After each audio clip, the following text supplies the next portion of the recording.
I have been able to see further because I have stood on the shoulders of giants. Isaac Newton said that about himself, but it also applies to David Flynn, who stood on the shoulders of Newton.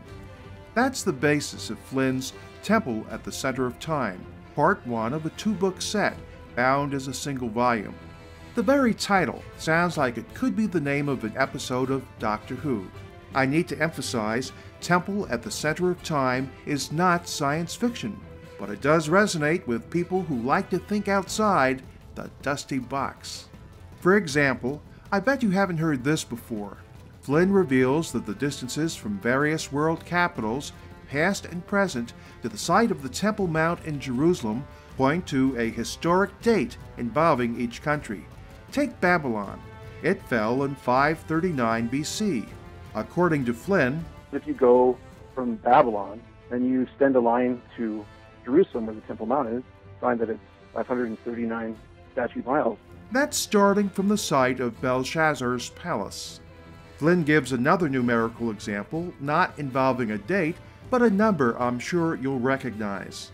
This time he measured from the famous Kaaba stone in the Mecca mosque, the holiest place for Islam. And then you go to Judaism's holiest site, the site of the Temple Mount, where the Holy of Holies was, and it's exactly 666 nautical miles. What was that? It's absolutely perfect to the foot. Like Temple at the Center of Time, Cydonia, the second book in the volume, will also appeal to sci-fi fans. But remember, it is not science fiction. Ever hear of the face on Mars? The Viking 1 probe sent the picture to Earth on July 25, 1976. Flynn called it a monument, although NASA tried to explain it away as a trick of shadows.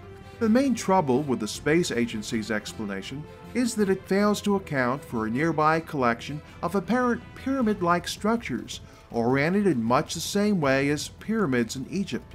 While some secular visionaries think ancient astronauts came to Earth to alter man's evolution, Flynn points us to Genesis chapter 6, where fallen angels had sexual relations with women, spawning the Nephilim. Even the appendix of the David Flynn collection should capture your interest. For example, when you divide the longitude of the Roswell crash site by its latitude, you get the irrational number pi. Still sound like an accident to you?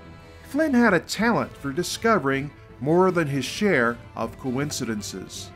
David Flynn died at age 49 this past January, leaving behind a vast written legacy, enabling us to see further because we are standing on the shoulders of a giant.